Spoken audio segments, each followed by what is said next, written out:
Les robes que je vais vous montrer aujourd'hui, j'ai fait une petite sélection d'une dizaine de robes. Ce sont des robes de différentes régions de Palestine.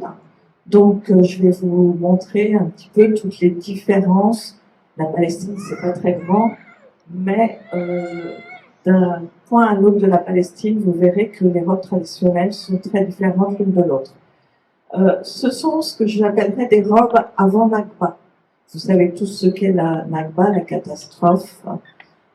Avant la Nakba, les robes étaient beaucoup plus faciles à identifier d'une région à une autre. Après la Nakba, les femmes de toutes régions confondues se sont trouvées dans des camps de réfugiés et il y a eu là un brassage de modèles, de types de broderies, ce qui fait que les robes post-Nakba sont beaucoup moins faciles à identifier et à attribuer à une région précise de Palestine, et puis sont au fur et à mesure du temps devenues beaucoup plus simples que les robes que vous allez voir, avec des matériaux aussi très différents. La culture palestinienne qui doit être préservée, c'est comme ça aussi que l'on préserve un peuple et son histoire, c'est aussi à travers sa culture. Et toutes les robes que vous verrez, qui sont, je pense que vous les trouverez très jolies, très belles, sont toutes intégralement brodées à la main. Aujourd'hui, c'est une tradition qui malheureusement se perd. Toutes les robes que vous voyez dans le commerce, que vous voyez à vendre, sont brodées à la machine. Aujourd'hui, il y a quelques associations, quelques femmes qui continuent à faire de la broderie à la main, mais c'est assez marginal compte tenu des heures et des heures de travail que cela représente. Et évidemment, des difficultés humaines, du chômage, de la nécessité pour tous d'essayer de travailler, etc., dans toute la Palestine. On a décidé de vous les présenter de manière, on va dire, géographique. On va démarrer par le sud et puis on va monter au fur et à mesure. Donc, la première robe que l'on vous présente est une robe de Gaza.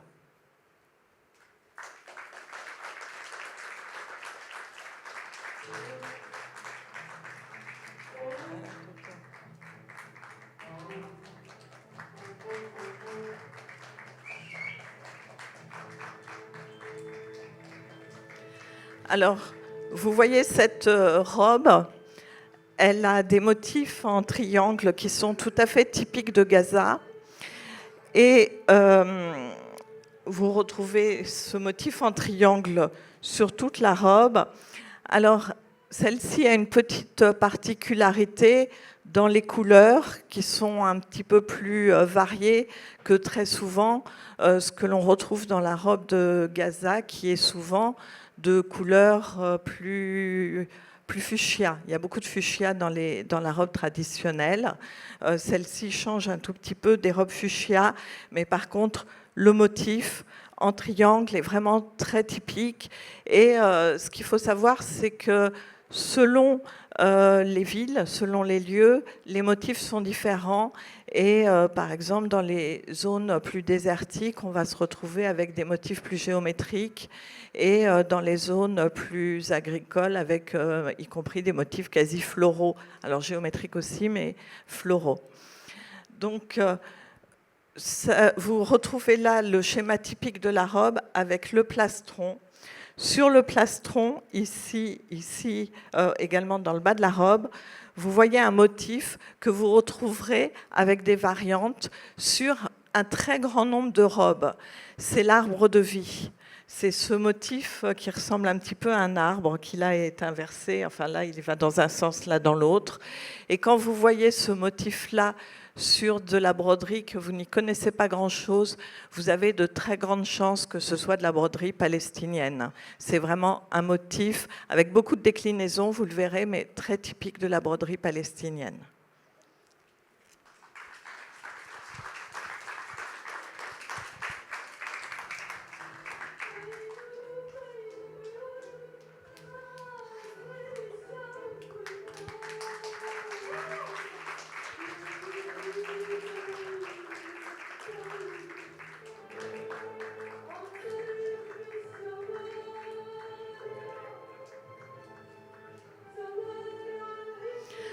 Alors, cette robe est la robe de Majdal.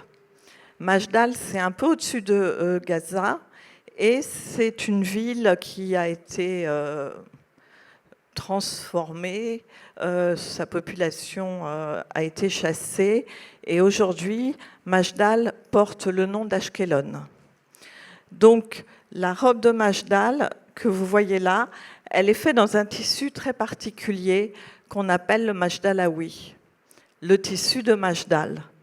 Ce tissu Majdalaoui, il est fait dans une toile qui est... C'est dans le tissu, ce ne sont pas des bandes qui ont été brodées et ajoutées. Vous avez ces bandes fuchsia de chaque côté du tissu, et parfois une bande fuchsia et une bande turquoise. Vous avez, comme on est toujours très proche de Gaza, on a beaucoup de robes de Gaza qui sont faites en Majdal également. Il y avait la dernière usine de Majdal a été bombardée, n'existe plus à Gaza, et les personnes qui faisaient tourner cette usine ont réussi à sortir de Gaza, se trouvent en Égypte et recommencent la fabrication du tissu. Je vais vous demander de tourner. Hop. Et là, vous retrouvez ce dessin en triangulaire comme vous le voyez un peu sur la précédente robe, avec les couleurs vraiment typiques, ce fuchsia très, très brillant et très beau. Et vous voyez l'arrière de la robe qui est entièrement brodé dans le bas. C'est aussi typique de ces robes en Majdal, avec des motifs qui sont un peu plus floraux, mais géométriques tout de même. Merci.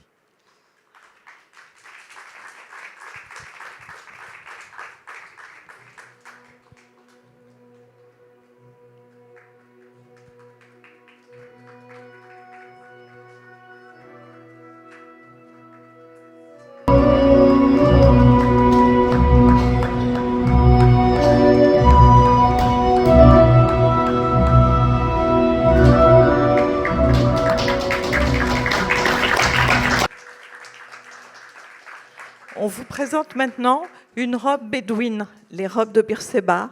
C'est la région bédouine de la Palestine, avec des motifs, comme vous le voyez, très géométriques, et un châle que portent les femmes, également brodé.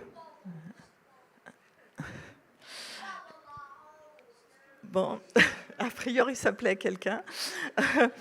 Donc, ce sont des robes qui sont portées par les femmes dans le désert, et dans une partie de l'Égypte, il y a des tenues qui ressemblent beaucoup à celle-ci dans la partie désertique du Sinaï, puisque c'était des Bédouins qui se déplaçaient, et la frontière n'avait pas toujours un grand sens à l'époque pour les Bédouins palestiniens qui se déplaçaient en Palestine, mais aussi dans le nord de l'Égypte. Les voiles sont souvent faits en poil de chameau. C'est un peu rêche, mais c'est très joli.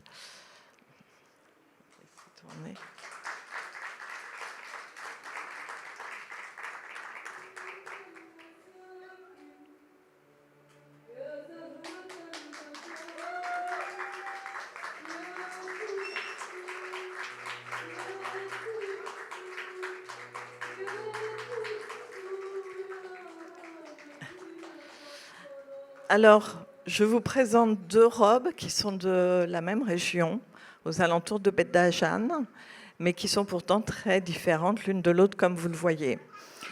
Les robes de Beth Dajan étaient assez réputées, et à un moment, elles se sont inspirées et ont demandé à des femmes de Bethléem de faire des broderies sur leur robe de Beth Dajan. C'est la raison pour laquelle, sur cette robe, vous avez quelque chose de très particulier, qui est de la broderie au fil d'or, en point couché. La plupart des robes palestiniennes sont brodées au point de croix. c'est-à-dire que chaque broderie représente une petite croix. Ici, le point couché, c'est le fil qui est couché sur le tissu et on coud par-dessus pour le fixer en donnant les formes, les volutes, les formes géométriques que vous voyez là.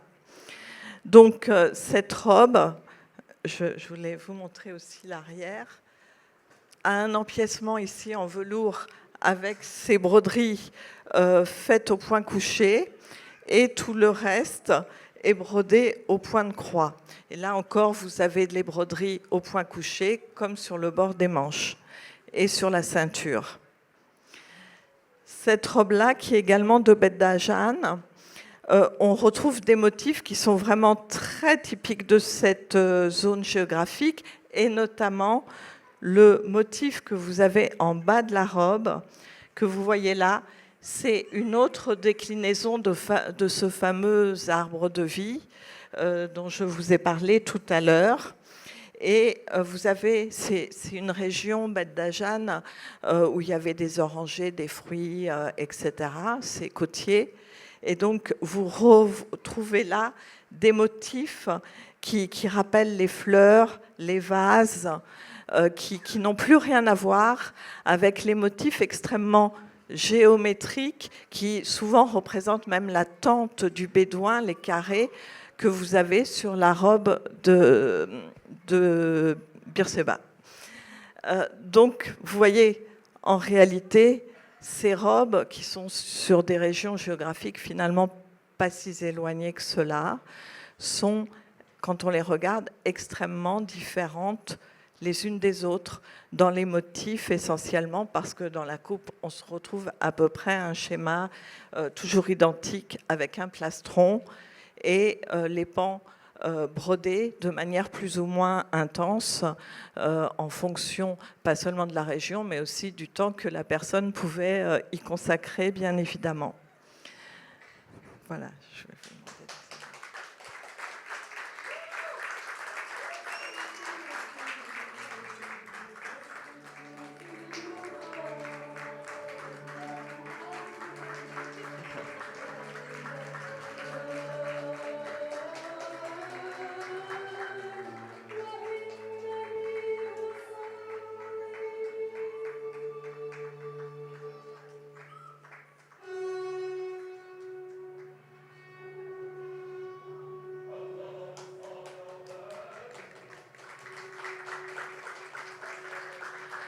Alors, vous avez ici une robe de Hébron, Ralili. Cette robe présente une particularité qui réside dans ses empiècements avec des jours et des empiècements qui sont généralement dans ces tons-là. Il peut y avoir des petites variantes, mais généralement, ce sont ces tons. Et un plastron extrêmement densément brodé avec... Là encore, si vous regardez de près, vous verrez ici l'arbre de vie est également inversé dans tous ces motifs. On retrouve ce motif qui est absolument typique de la broderie palestinienne. Vous verrez également, attendez, un petit empiècement. Et là aussi, vous verrez que sur l'empiècement, il y a un peu de point couché. C'est un empiècement en velours. Je voulais vous apporter une précision sur la matière. En fait, les premières robes palestiniennes étaient faites en indigo, un petit peu comme du jean. Et c'est une toile épaisse, assez raide, qui vraiment ressemble à du blue jean. Et plus la femme était riche, plus elle pouvait donner de bain au tissu qui allait faire sa robe, et plus les robes pouvaient être foncées. Et donc, lorsqu'on a un indigo qui est un peu clair, ça peut aussi venir de lavage répété, mais souvent c'est une personne qui n'a pas pu faire suffisamment de bain à sa robe, et là vous avez un indigo qui est vraiment foncé, et c'est une robe qui a subi beaucoup de bains. Donc, vous aviez ça, et puis vous aviez aussi du tissu dans le tissu blanc, mais là, on appelait le roumi, un tissu un peu comme du lin.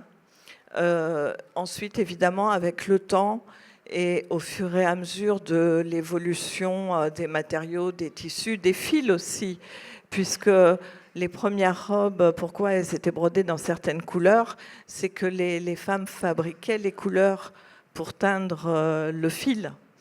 Et d'où beaucoup de rouge, beaucoup de couleurs qui venaient notamment de coquillages. Et ensuite, avec la montée en force du fil DMC, c'est arrivé, DMC c'est français, mais c'est arrivé en Palestine aussi. Et beaucoup de robes ensuite ont été brodées avec du fil DMC, tout ce qu'il y a de plus classique. Voilà.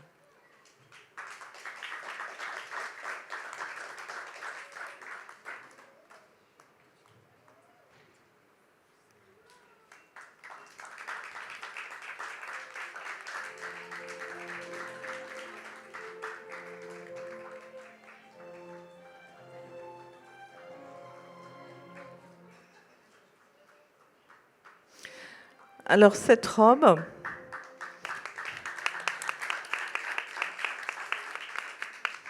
c'est une robe, elle a toute une histoire pour moi parce que je l'ai trouvée quasiment par hasard dans un coffre en bois de bateau.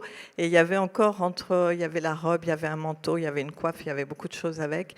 Et en fait, entre chaque, il y avait encore les journaux de l'époque.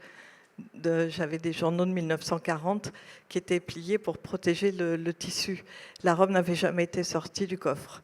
Donc c'est une robe qui date d'avant 1940, c'est très clair, qui est très ancienne, et c'est une robe de Bethléem.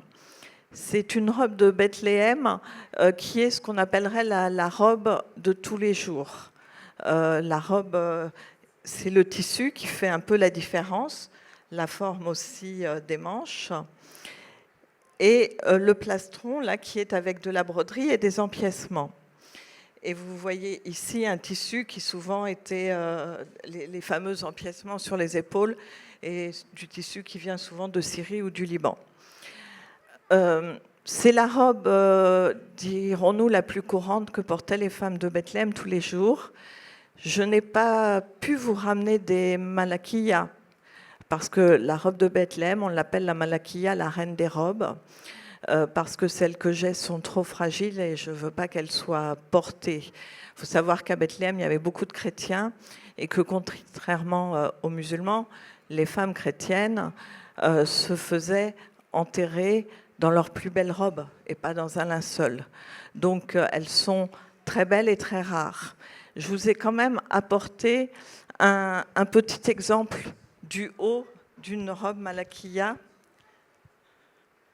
pour que vous compreniez pourquoi on l'appelle la reine des robes. Oui.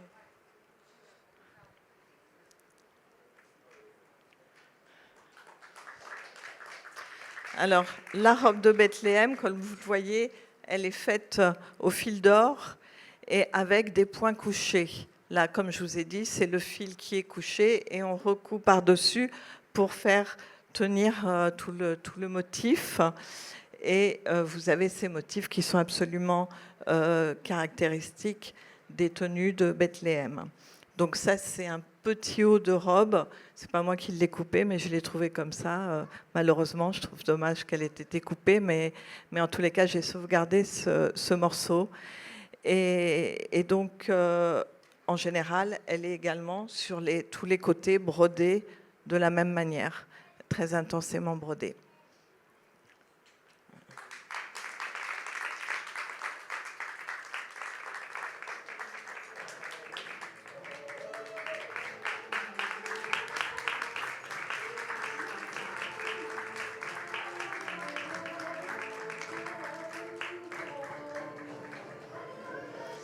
Écarte un tout petit peu qu'on voit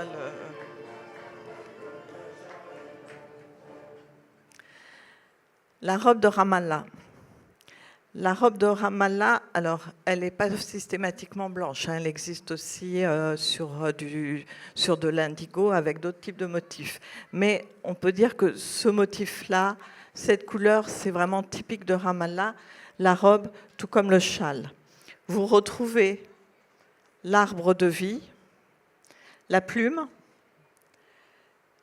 le schéma plastron, les pans coupés, et un châle qui est extrêmement brodé avec ce S qui est la sangsue. Ce n'est pas un S en réalité, puisque évidemment en lettres arabes, il n'y a pas de S qui s'écrit comme ça. Ça représente une sangsue. Peut-être pas très élégant, mais là, c'est vraiment des motifs absolument typiques de la broderie de Ramallah. Et vous voyez là, donc ce motif-là qui est ici et que vous retrouvez exactement là dans la robe. Donc on a vraiment, et la plume là, que vous avez ici, que, sauf erreur, on retrouve là dans la robe. Donc ce sont, pour quelqu'un qui connaît, on peut regarder une robe, voir ces motifs et on dit « Ah, ça c'est Ramallah ». Comme on peut regarder des motifs et dire « Ah, ça c'est Gaza ». Évidemment, il faut un peu d'expérience, mais c'est vraiment important, de mon point de vue, pour bien comprendre qu'il y a vraiment quelque chose d'extrêmement profond dans chacune de ces robes, dans toute cette tradition, dans toutes ces broderies qui sont vraiment typiques d'une ville ou d'une autre.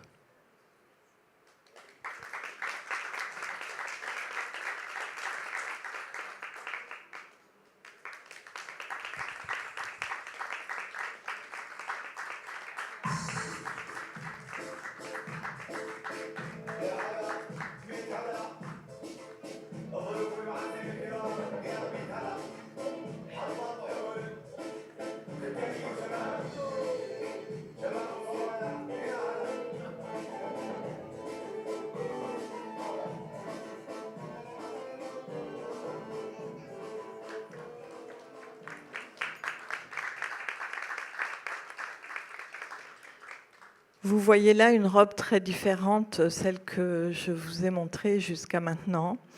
C'est la robe de Naplouse. Cette robe, on l'appelle l'enfer et le paradis.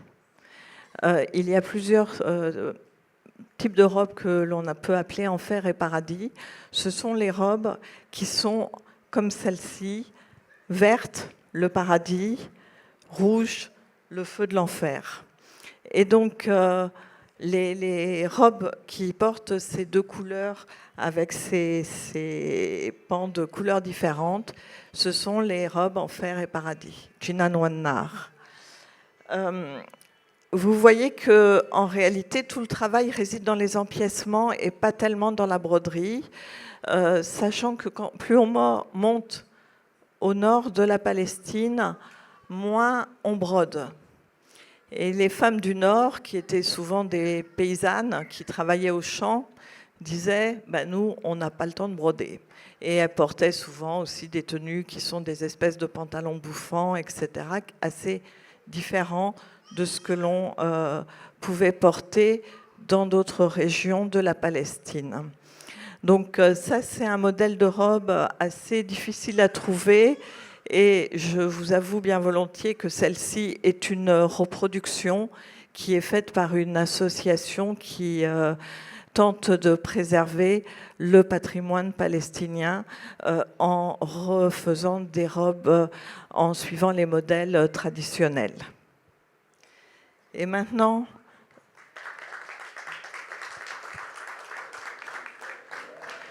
une petite surprise, on sort de la Palestine.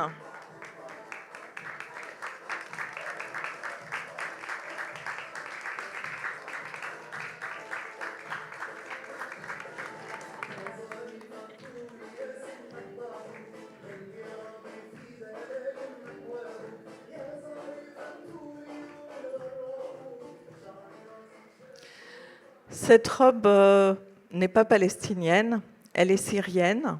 mais je pensais que ça méritait que vous puissiez la voir.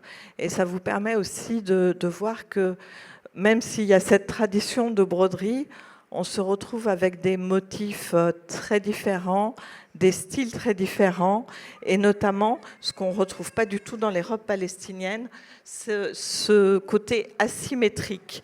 Vous avez ici un motif qui n'a strictement rien à voir avec le motif que vous avez de ce côté-ci.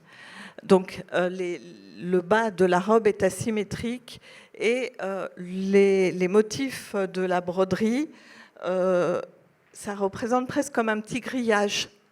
Ça aussi, c'est tout à fait typique de robe syrienne.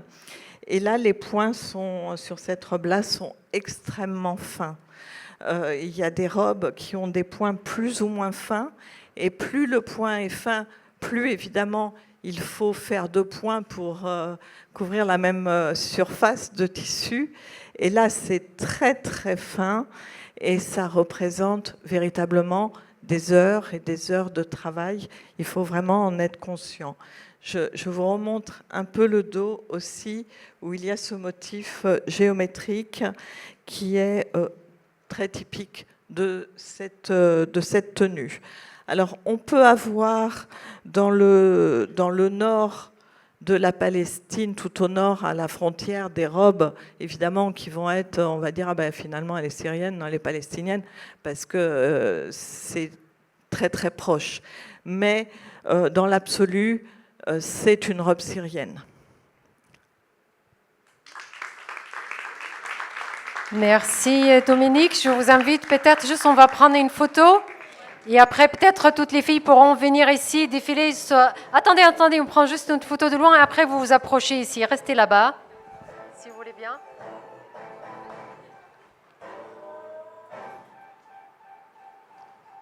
Dominique avec les filles, pourquoi tu es loin? Alors, allez au milieu Dominique.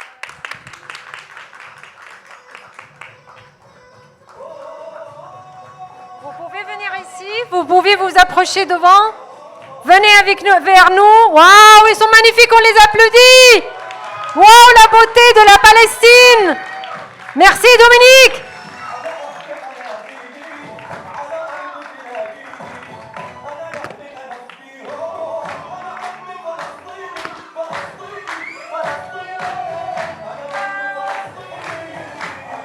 على ديني على أرض تلاقيني أنا لهنا نفديهم أنا دم فلسطيني فلسطيني فلسطيني أنا دم فلسطيني. Bravo les filles. Est-ce que vous voulez bien descendre par l'escalier et montrer là devant pour que les gens y voient de près, si tu nous permets Dominique, pour le public ils puissent voir les robes. On descend par l'escalier et vous venez en bas, s'il vous plaît. Comme ça, les gens, ils peuvent admirer de près les robes. Merci. Merci, Dominique. Alors, les yo-yo pour les filles, j'ai rien entendu. فلسطيني فلسطيني أنا دمي فلسطيني على عهدي على ديني على أرض تلاقيني أنا لأهلي أنا أفديهم أنا دمي فلسطيني فلسطيني فلسطيني أنا دمي فلسطيني. أيوة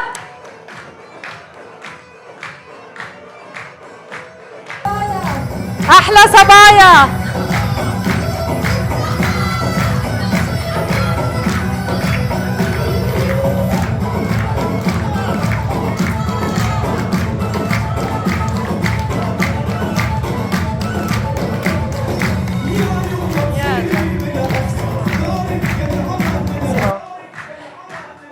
Merci à Dominique. Merci de partager avec nous cette belle collection. C'est un trésor ce qu'elle a, Dominique. Merci infiniment. Merci de préserver la Palestine et le patrimoine. Merci à vous d'être là. Et j'espère qu'en vous donnant ce petit aperçu rapide de la broderie palestinienne, vous la regarderez avec un nouveau regard. Et Et vous contribuerez peut-être, si vous voyez au hasard de vos achats ou autres, des robes palestiniennes véritables, originales et brodées à la main, n'hésitez pas à me le dire. Voilà. Bon, bah écoutez, on va remettre la musique si vous voulez. Et donc après, tout à l'heure, on va faire une danse tous ensemble, dabke. Voilà, musique. Merci. أنا دمي فلسطيني فلسطيني فلسطيني أنا دمي فلسطيني